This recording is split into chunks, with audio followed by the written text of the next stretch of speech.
Bismillahirrahmanirrahim. Assalamualaikum warahmatullahi wabarakatuh. Perkenalkan, nama saya Maria Ulfa, Sarjana Kelautan Master Science. Saya adalah dosen tetap pada program studi ilmu kelautan, Fakultas Kelautan dan Perikanan Universitas Yogyakarta. Pada kesempatan ini, saya akan memaparkan salah satu mata kuliah yang saya ampu pada program studi ilmu kelautan, Fakultas Kelautan dan Perikanan Universitas Yogyakarta, yaitu pada mata kuliah Biologi Laut. Mata kuliah ini merupakan mata kuliah wajib pada semester genap dengan jumlah SKS 3, yaitu 2 SKS teori dan 1 SKS praktikum. Mata kuliah ini membahas dunia kehidupan laut berdasarkan keanekaragaman flora dan faunanya, serta prinsip-prinsip biologi yang mengatur organisasi dan kelangsungan hidup organisme dan asosiasinya dalam zona-zona ekologi yang luas seperti zona perairan pantai dan laut lepas. Salah satu kewajiban sebagai dosen, saya telah menerapkan Tridharma perguruan tinggi, salah satunya dalam bidang pengajaran, di mana pada bidang ini sistem pembelajaran yang saya gunakan mengacu pada DIA atau Delivery, Interaction, dan Assessment. Materi yang saya sampaikan mengacu pada capaian lulusan program studi, yaitu berkontribusi dalam peningkatan mutu kehidupan bermasyarakat, berbangsa, bernegara, dan beradaban berdasarkan Pancasila. Kedua, menunjukkan sikap bertanggung jawab atas pekerjaan di bidang keahliannya secara mandiri. Tiga, mampu menunjukkan kinerja mandiri, bermutu, dan berukur. Keempat, menyusun deskripsi saintifik hasil kajian tersebut di atas dalam bentuk skripsi atau laporan akhir dan mengunggahnya dalam laman perguruan tinggi. Kelima, mampu mendokumentasikan, menyimpan, mengamankan, dan menemukan kembali data untuk menjamin kesahihan dan mencegah plagiasi. Keenam, menguasai konsep teoritis biologi laut, yaitu biologi fauna dan flora yang terdapat pada ekosistem laut, adaptasi dan karakteristik biota-biota laut. 7. Mampu mengaplikasikan metode sampling biota laut yang baik dan benar. 8. Mampu menghitung jumlah dan keanekaragaman biota-biota laut. Adapun manfaat dari mata kuliah ini yaitu mahasiswa dapat memiliki pengetahuan atau pemahaman dan penghayatan tentang struktur dan organisasi biota laut serta proses-proses biologis yang berlangsung di dalam laut. Selain itu, mahasiswa dapat mengetahui dan membedakan biota-biota laut yang terdapat pada ekosistem-ekosistem yang ada di perairan laut seperti ekosistem pantai, mangrove, terumbu karang, dan laut. Setelah mengikuti topik-topik dalam perkuliahan mata kuliah biologi laut ini, mahasiswa diharapkan memiliki kemampuan dalam hal pertama, mampu menjelaskan tentang lingkungan laut. Nah, mahasiswa juga dapat memahami dan mampu menjelaskan tentang kehidupan produsen primer di laut serta mampu menjelaskan fitoplankton laut, zooplankton laut, dan serta mampu menjelaskan apa itu bentos. Nah, kemudian mahasiswa mampu menjelaskan dan memahami biologi terumbu karang, ikan karang, fauna karang, dan lingkungannya. Selain itu juga mahasiswa diharapkan mampu menjelaskan biologi perairan littoral bersumber lumpur yaitu pada ekosistem mangrove, dan mampu menjelaskan dan memahami biologi perairan littoral bersubstrat batu, littoral bersubstrat pasir, littoral bersubstrat lumpur, dan serta biologi perairan substrat littoral. Selain itu, mahasiswa diharapkan dapat menjelaskan nektar bahari dan lingkungannya, dan yang terakhir, mahasiswa mampu memahami biologi laut dalam. Metode pembelajaran yang saya gunakan adalah metode pembelajaran Student Centered Learning atau SCL dengan pendekatan Problem Based Learning atau yang dikenal dengan PBL. Metode pembelajaran Student Centered Learning dengan pendekatan Problem Based Learning ini adalah sebuah metode pembelajaran yang menempatkan mahasiswa sebagai pusat dari proses pembelajaran. Nah, dalam metode ini mahasiswa diharapkan aktif dalam mengidentifikasi, menganalisis, memecahkan masalah yang relevan dengan materi pembelajaran. Sistem metode pembelajaran Student Centered Learning terdiri atas yang pertama, pembelajaran aktif dan mandiri, di mana mahasiswa diharapkan menjadi peserta aktif dalam proses belajar, mengambil inisiatif dan bertanggung jawab atas pembelajaran mereka sendiri. Kolaboratif, yaitu pembelajaran dilakukan secara kolaboratif baik dengan sesama mahasiswa maupun dengan dosen sendiri sebagai fasilitatornya. Yang ketiga, kontekstual, yaitu materi pembelajaran disesuaikan dengan konteks kehidupan nyata yang relevan bagi mahasiswa sehingga membuat pembelajaran lebih bermakna. Sedangkan pendekatan dengan metode problem based learning atau PBL terdiri dari masalah sebagai fokus pembelajaran, di mana pembelajaran dimulai dengan sebuah masalah yang relevan dan kompleks yang perlu kita pecahkan oleh mahasiswa. Dan yang kedua, penelitian dan eksplorisasi, di mana mahasiswa melakukan penelitian, mengumpulkan informasi, dan mengeksplorasi berbagai solusi yang mungkin untuk dipecahkan masalahnya. Dan yang ketiga, pembelajaran berbasis proyek, di mana PBL sering dikali kita libatkan proyek yang diperlukan aplikasi aktif dan dari konsep-konsep yang telah dipelajari.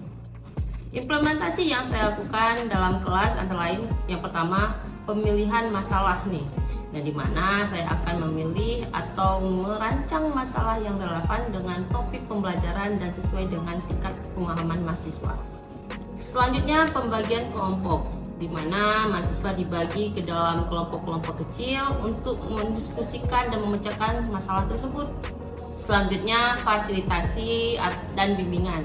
Saya akan bertindak sebagai fasilitator, memberikan bimbingan dan dukungan saat diperlukan tanpa memberi jawaban langsung. Dan yang terakhir, presentasi dan evaluasi, di mana setiap kelompok mempresentasikan solusi mereka dan balik saya maupun mahasiswa lainnya memberi umpan balik nih. Evaluasi akan dilakukan berdasarkan proses dan hasil kerja kelompok. Materi yang diajarkan dalam mata kuliah biologi laut ini antara lain ruang lingkup lingkungan laut, produsen primer di laut, fitoplankton laut dan zooplankton, ruang lingkup bentos, biologi terumbu karang, ikan karang, fauna karang dan lingkungannya, biologi litoral bersifat lumpur, ekosistem mangrove, ekosistem lamun, biologi perairan litoral bersifat batu, biologi perairan litoral bersifat pasir, nekton bahari dan lingkungan, dan yang terakhir biologi laut dalam. Jumlah pertemuan pada mata kuliah biologi laut ini adalah sebanyak 14 pertemuan, tidak termasuk dalam ujian tengah semester dan ujian akhir semester. Selanjutnya adalah aspek asesmen, di mana aspek ini adalah suatu proses penilaian untuk mengukur kemampuan mahasiswa dalam menerima pembelajaran secara objektif. Adapun kriteria penilaian adalah kehadiran 5%, tugas 10%, kuis 10%, ujian tengah semester 25%, ujian akhir semester 30%, serta ujian praktikum 20%. Dengan standar penilaian yaitu A, AB, B, BC, C, D, dan E. Hasil asesmen yang saya lakukan dengan harapan mahasiswa dapat mengetahui proses penilaian yang saya lakukan secara transparansi dan objektif, dan selanjutnya saya akan menampilkan proses pembelajaran yang saya lakukan di kelas dengan micro teaching secara luring. Selamat menyaksikan.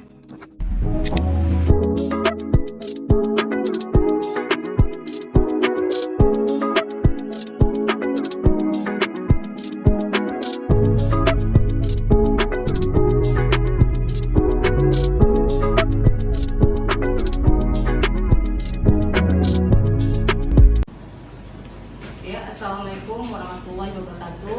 Waalaikumsalam warahmatullahi wabarakatuh. Selamat siang semuanya, salam sejahtera bagi kita semua. Hari ini kita akan melakukan perkuliahan yaitu tentang ekosistem terumbu karang. Yang sebelumnya kita sudah masuk perkuliahan tentang apa? Ada yang tahu? Siapa yang bisa mengulang materi yang sebelumnya minggu lalu? Ya. Materi perkuliahan minggu lalu itu tentang ekosistem mangrove, yang dimana mangrove ini merupakan sekumpulan pepohonan yang hidup di antara peralihan antara pesisir dan daratan. Mangrove ini juga memiliki nilai ekonomi penting dan juga menyediakan bagi habitat hewan dan pelindung alami terhadap erosi pantai. Iya benar ya, yang teman kita sampaikan tadi. Nah, jadi ekosistem yang minggu lalu kita sudah belajar tentang ekosistem mangrove, dan minggu sebelumnya kita sudah belajar tentang ekosistem estuari ya. Dimana ekosistem estuari ada berapa ekosistem? Tiga ya, ada ekosistem mangrove, lamun, dan terumbu karang. Nah, minggu ini kita belajar tentang ekosistem terumbu karang. Nah, ada yang tahu kenapa sih kita perlu belajar tentang ekosistem terumbu karang? Siapa yang ingin menjawab? Ya, Firis, kenapa? Karena Bu, kalau kita belajar tentang ekosistem terumbu karang itu merupakan salah satu dari 3 ekosistem estuari. Terus terumbu karang kan habitatnya banyak dihuni oleh ikan Bu. Jadi berguna untuk ikan sama berguna untuk manusia. Terus untuk berguna untuk manusianya itu Bu, untuk ekosistem terumbu karang sendiri itu Bu, itu bisa menjadi pariwisata air Bu. Mungkin itu menurut saya Bu. Iya. Nah, ya mengapa sih kita perlu belajar tentang terumbu karang ya, di mana Indonesia ya, negara kita merupakan negara kepulauan dengan garis pantai yang sangat luas, sangat besar, sangat panjang, yang sehingga ekosistem terumbu karang yang merupakan salah satu ekosistem yang paling besar juga di dunia. Nah, di mana terus kita juga memiliki 3 segitiga karang dunia yang ada di daerah Sulawesi, Papua dan NTB, ya, di mana ekosistem segitiga dunia itu banyak sekali terumbu karang yang bisa dilihat menjadi pusat penelitian.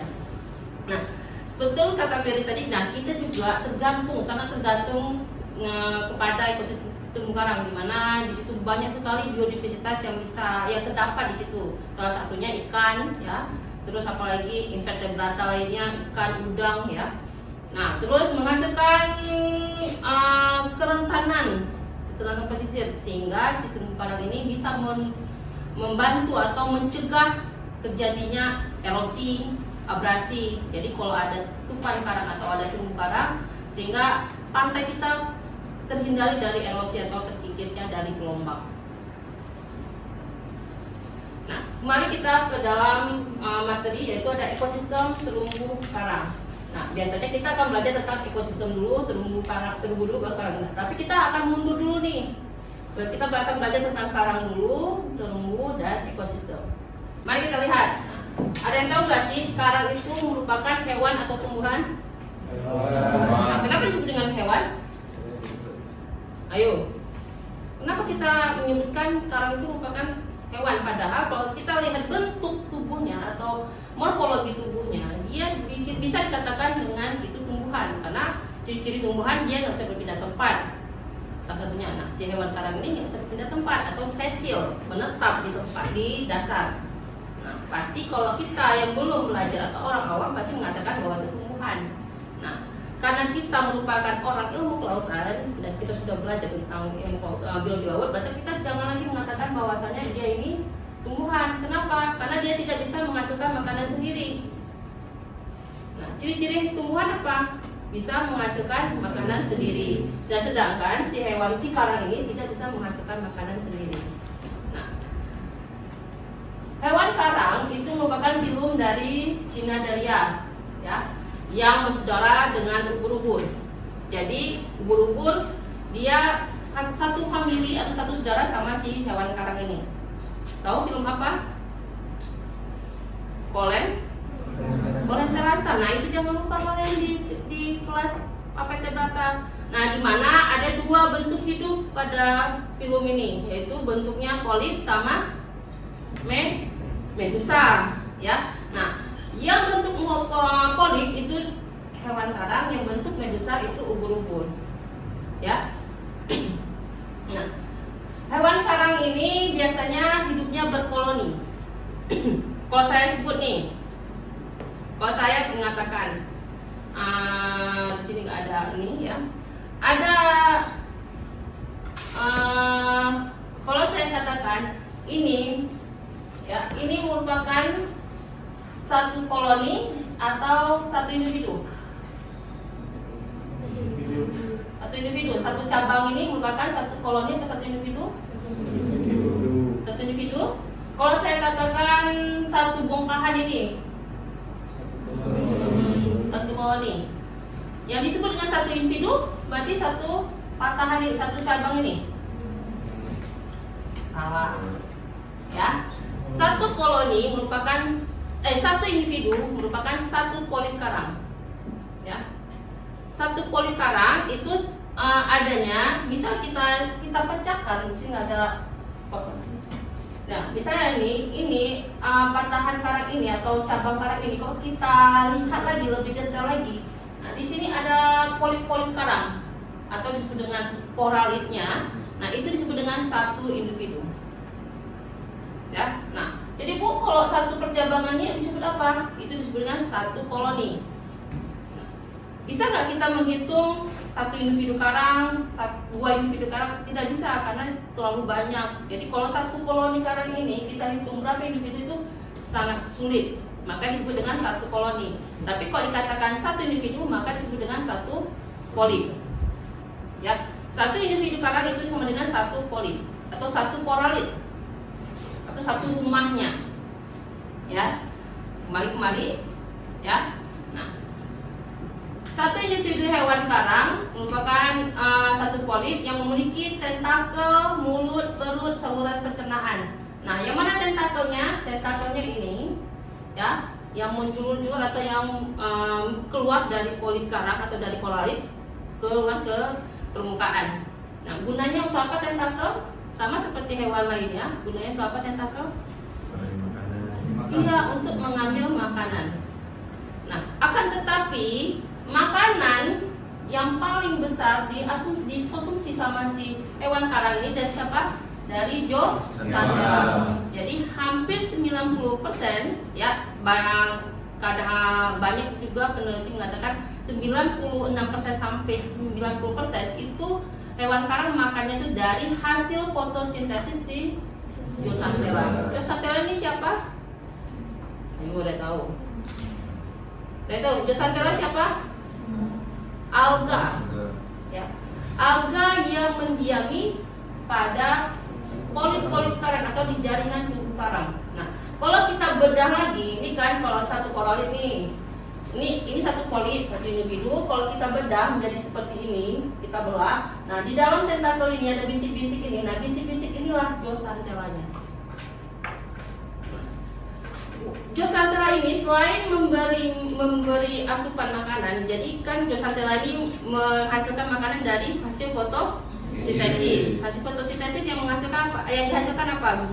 Gula sama oksigen. Nah, oksigen dilepaskan ke perairan, gulanya didistribusikan atau ditransfer ke tubuhnya si hewan karang. Nah, selain memberi makanan tadi, dia memberi warna. Jadi Zooxanthellae ini juga memberi warna bagi si hewan karang. Jadi makanya kalau kita lihat di ekosistem terumbu karang tuh, karangnya bisa berwarna-warni seperti ini nih. Nih, ada warna merah, warna ungu, kan warna-warni kan? Nah, ini siapa yang memberi warna? Si Zooxanthellae. Nah, kalau Zooxanthellae-nya pergi, ya apa yang akan terjadi? Maka karang itu, hewan karang ini akan menjadi putih atau disebut dengan bleaching. Ya, nah, jadi kalau kalian pernah pergi ke pantai atau pergi ke laut itu menemukan karang atau batuan karang, nah itulah warna aslinya, warna cat kapur, warna putih, itu warna aslinya. Tapi kalau kita sudah lihat dia warna-warni, nah berarti di situ ada Zooxanthellae. Nah, kalau Zooxanthellae yang pergi, dia warna yang nggak ada, yang kasih makan juga nggak ada. Jadi dia cuma makan 10-4%. Nah, kalau kita nih 4% makannya apa? 4% kita makan snack ya, permen atau bakso goreng lah ya. Nah, kalau si hewan karang ini dia dengan kondisi yang sangat lemah, dia harus makan lagi dari tangannya untuk ngambil plankton yang ada di permukaan. Ya, nah itu juga makanya kalau sudah karang bleaching, maka hewan karang ini sudah dikategorikan hampir mati. Nah, dia akan kembali pulih jika Zooxanthellae-nya kembali ke dalam tubuh si hewan karangnya. Ya. Nah, koralit tadi ini merupakan koralit ya, rumah bagi si polip karang. Jadi satu koralit itu ada satu polip. Nah, jika dia bleaching dan jika dia sudah mati, maka koralit ini akan kosong dan polip karang ini sudah nggak ada lagi. Jadi kalau kalian pergi nyelam-nyelam tuh lihat ada tentakel yang keluar itu berarti karangnya masih sehat, masih hidup. Nah, jika kalian pergi nyelam atau snorkeling dan tinggal koralitnya aja, tinggal terumbunya aja, berarti hewannya sudah mati. Ya, bisa dipahami? Bu, kenapa sih hewan si Zooxanthellae bisa pergi? Nah, karena ada beberapa faktor pembatas yang bisa yang membuat si hewan karang ini nyaman pada ekosistem. Sampai kita jika suhu udara kita naik tiba-tiba pasti kita kena flu, sakit, demam. Nah, begitu juga sama si hewan karang, ya. Nah, hewan karang ini dia hanya mampu hidup pada cahaya yang sangat jernih. Untuk apa? Untuk supaya biosantelanya bisa berfotosintesis. Kalau cara pencahayaannya tidak maksimal, maka si hewan karang, si biosantela tidak bisa melakukan fotosintesis. Kalau nggak bisa melakukan fotosintesis, maka tidak ada asupan makanan, ya. Dan kemudian kejernihan, ya, tidak boleh ada sedimentasi di sini, ya. Dimana kalau sedimentasi, maka masuknya cahaya juga akan terhindari, ya. Nah, keasinan atau salinitas. Nah, si hewan karang juga nggak mampu hidup di air yang bersalinitas yang rendah, ya. Dia mampu hidup di air dengan salinitas 32 sampai 42 ppm. Nah, kemudian suhu, ya. Suhu perairan pada ekosistem terumbu karang ini biasanya rata-rata mencapai 28 sampai 29 derajat Celcius dan masih bisa mentolerir. Tapi kalau sudah di atas 30 dan itu berkepanjangan, artinya dalam satu rentan satu bulan itu dia terus panas, nggak ada dingin-dinginnya, nah itu akan menjadi bleaching, ya. Sirkulasi air, nah di sini biasanya gelombang ini membawa oksigen atau gelombang ini mencuci sedimen yang ada menutupi polip-polip karang. Nah, tadi kita sudah belajar tentang hewannya karang, sekarang kita belajar tentang terumbunya, ya. Nah, terumbu merupakan gundukan kapur atau CaCO3, ya, yang terbentuk oleh biota laut penghasil kapur di dasar.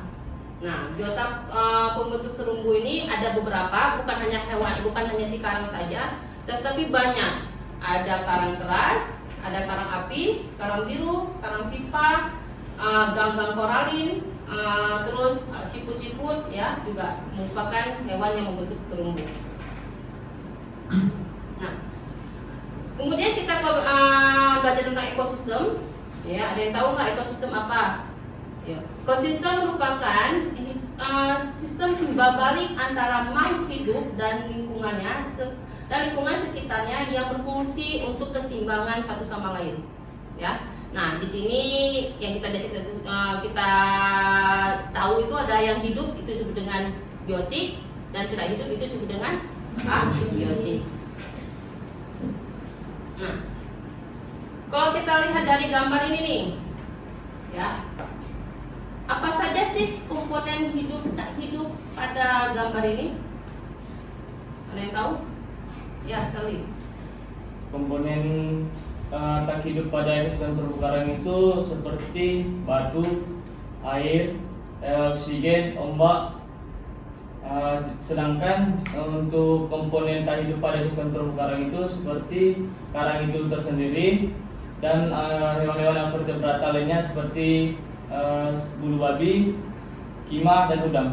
Oh ya, benar, ya. Jadi ingat aja, kalau tak hidup itu berarti dia yang non hidup, ya.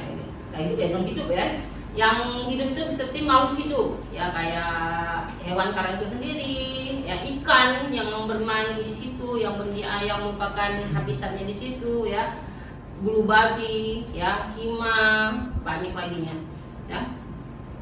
Nah, ayo kita mengenal pentingnya terumbu karang bagi ekosistem perairan. Nah, pertama, pentingnya terumbu karang yaitu karena terumbu karang ini merupakan rumah jutaan spesies. Ya, spesiesnya apa saja? Banyak sekali, ya. Ada sampai 33% seluruh jenis ikan itu mendiami atau menempati si terumbu karang ini sebagai rumah mereka. Ya. Nah, kalau terumbu karang ini nggak ada, maka ikan-ikan juga nggak ada, ya. Kemudian tempat pengasuhan 5% seluruh biota laut, ya. Nah, kemudian merupakan sumber makanan, ya, karena kita orang pesisir, ya, atau kita orang Indonesia yang banyak sekali mengkonsumsi hewan-hewan atau ikan-ikan yang berasal dari ekosistem terumbu karang, ya, untuk kita konsumsi. Kemudian sumber penghasilan, ya, dimana kayak seperti Bang Ferry tadi mengatakan bahwasanya sumber penghasilan untuk perikanan dan pariwisata, dimana bisa untuk diving, penyelaman ya. Kalau terumbu karangnya nggak ada, apa yang mau kita lihat, apa yang mau kita dive ya.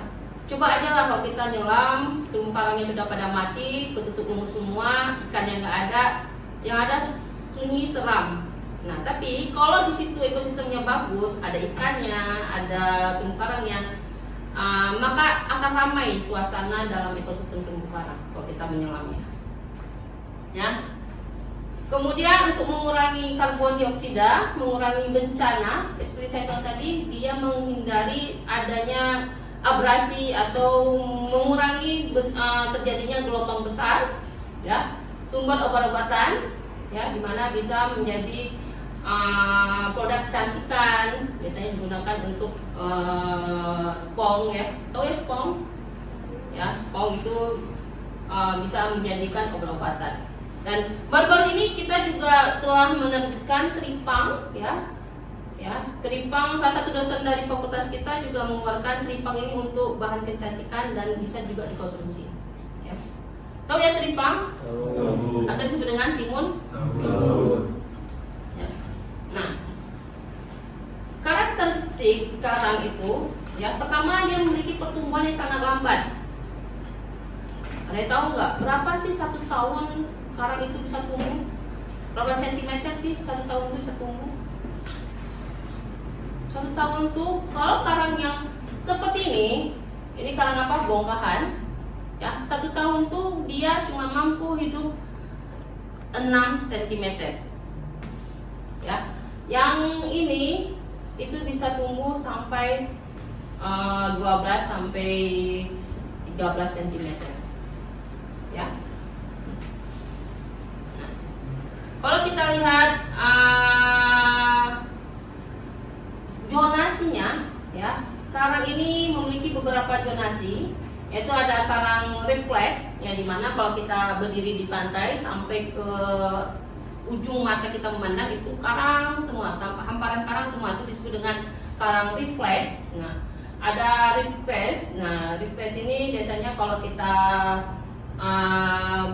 berenang, tiba-tiba ada gundukan terumbu karang. Nah, itu banyak sekali yang ada di daerah pantai selatan, Aceh Selatan. Kalau Aceh Selatan bilangnya gosong, atau di Semelu itu bilangnya gosong. Nah, atau seaward slope, ya. Di sini biasanya karang-karang yang bentuknya tebing. Nah, kalau di Sabang itu ada namanya Pulau Selako, dan itu kalau kita menyelam pun harus miring, karena memang bentuk pulaunya dan bentuknya langsung slope, ya. Nah, karena perkuliahan materi kita sudah selesai, nah saya akan memberi tugas kepada teman-teman, ya.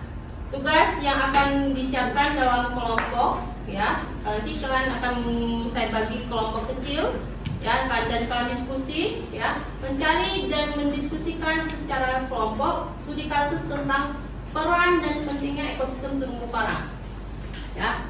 Nah, tugas ini nantinya akan kalian presentasi di minggu depan pada pertemuan ke-5. Oke, ada yang ingin kalian pertanyakan? Ada yang ingin ditanya? Bu, Ya. jadi yang mau saya tanya itu cuman apa itu perbedaan karang keras dan karang lunak? Oke, bagus sekali pertanyaan ya, Win. Ya, karang terbagi dua. Ya, kalau kita lihat kacamata itu karang ada yang lembek, ada yang keras. Nah, karang keras itu merupakan karang batu, ya, atau yang disebut dengan karang hermatipik, yaitu karang yang berbentuk terumbu. Nah, kalau karang lunak itu karang yang tidak membentuk terumbu atau karang ahermatipik. Ya. Kalau yang biasanya kita ketemu ada yang koralit, habis itu ada yang kalsiumnya atau ada patahan karang itu disebut dengan karang keras. Tapi kalau dia lembek-lembek itu dari puncaknya sampai ke bawah ke akar itu lembek, itu disebut dengan karang lunak. Mungkin sampai di sini saja pertemuan kita hari ini, ya. Kita ketemu minggu depan, dan jangan lupa tugasnya didiskusikan sesama kelompok Baik. ya, dan akan diskusikan minggu depan. Baik. Terima kasih kepada teman-teman yang telah berhadir hari ini. Saya tutup. Assalamualaikum warahmatullahi wabarakatuh. Waalaikumsalam warahmatullahi wabarakatuh.